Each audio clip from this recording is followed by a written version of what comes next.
18 உயிர்களை பலிகொண்ட டெல்லி ரயில் நிலைய கூட்ட நெரிசலில் நடந்தது என்ன என்பதை விவரிக்கிறது இந்த தொகுப்பு. 18 உயிர்களை பலிகொண்ட டெல்லி ரயில் நிலைய கூட்ட நெரிசலில் நடந்தது என்ன என்பதை விவரிக்கிறது இந்த தொகுப்பு.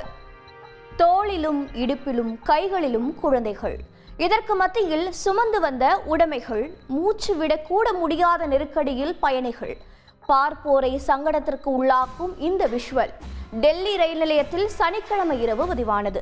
உத்தரப்பிரதேச மாநிலம் பிரயாக்ராஜில் நடைபெறும் கும்பமேளாவிற்கு செல்ல ரயில் நிலையத்தில் குவிந்தவர்களால் ஏற்பட்ட கூட்ட நெரிசல் இது. அப்போது 14வது நடைமேடையில் நெரிசல் ஏற்பட்டதில் 18 பேர் உயிரிழந்து உள்ளனர். காயமடைந்தவர்கள் மருத்துவமனையில் சேர்க்கப்பட்டிருக்கிறார்கள். ரயில்வே போதிய ஏற்பாடை செய்யாததே இந்த உயிரிழப்புகளுக்கு காரணம் என்று குற்றம் சாட்டுகின்றன எதிர்க்கட்சிகள். கூட்ட நெரிசல் சம்பவம் நடைபெற்ற போது ரயில் நிலையத்தில் 14வது நடைமேடையில் கும்பமேளா நடைபெறும் பிரயாக்ராஜ் செல்லும் பிரயாக்ராஜ் எக்ஸ்பிரஸ் நின்றுள்ளது. ரயில் இரவு 10:10 மணிக்கு புறப்படும் வேளையில் மக்கள் கூட்டம் அதிகமாகவே இருந்துள்ளது.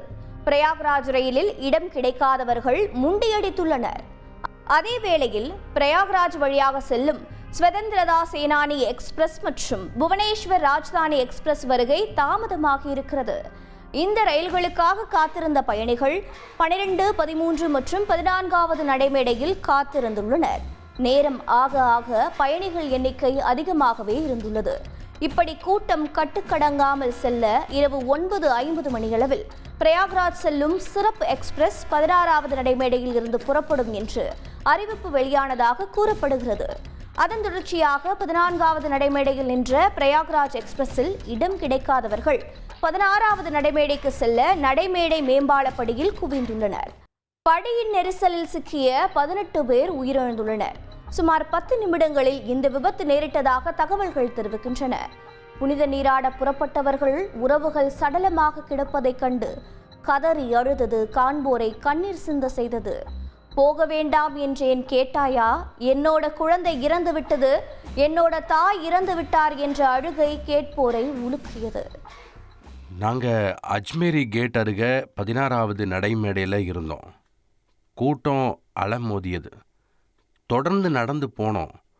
14வது நடைமேடைக்கு செல்ல படியில் இறங்கிய போது நெரிசல் ஏற்பட்டது.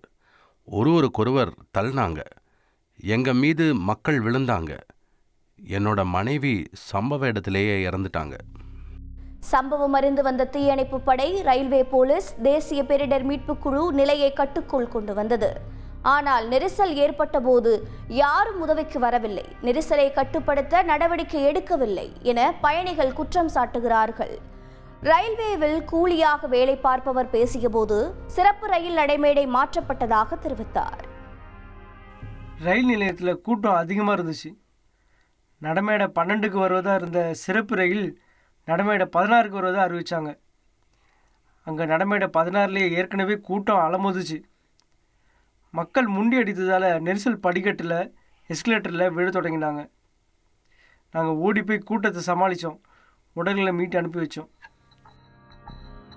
1981 வேலை பார்ப்பதாக குறிப்பிட்ட அவர் இதுபோன்ற கூட்ட நெரிசலை பார்த்ததே இல்லை எனவும் குறிப்பிட்டார். ரயில்வே நிர்வாகம் எவ்வளவுதான் நடவடிக்கை எடுக்கும், பலமுறை எச்சரித்தும் மக்கள் கேட்கவில்லை என்ற குற்றச்சாட்டும் அங்கிருந்தவர்களால் முன்வைக்கப்படுகிறது. விபத்து ரயில்வே துறையின் தோல்வி என எதிர்க்கட்சிகள் விமர்சிக்கும் வேளையில் உயர்மட்ட விசாரணைக்கு ரயில்வே உத்தரவிட்டுள்ளது. பிரயாக்ராஜ் செல்லும் பக்தர்களால் ரயில்கள் நிரம்பி வழியும் காட்சிகள் தொடர்ந்து வெளியாகி வருகிறது. சமீபத்தில் உத்தரப்பிரதேசத்தில் ரயிலின் ஏசி பெட்டி கண்ணாடி உடைப்பு, ரயில் என்ஜினில் பயணிகள் ஏறியது எல்லாம் காண்போரை அதிர்ச்சியடைய செய்தது. ஜனவரி இறுதியில் கும்பமேளாவில் கூட்ட நெரிசலில் சிக்கி 30 பேர் உயிரிழந்தனர். இந்த சூழலில் டெல்லியில் கூட்ட நெரிசலில் கும்பமேளா செல்லவிருந்தவர்கள் உயிரிழப்பு பெரும் சோகத்தை ஏற்படுத்தியிருக்கிறது. 144 ஆண்டுகளுக்கு பிறகு நடைபெறும் மகா கும்பமேளாவிற்கு பக்தர்கள் குவிந்து வருகிறார்கள். 50 கோடிக்கும் அதிகமான பக்தர்கள் நீராடி இருக்கிறார்கள்.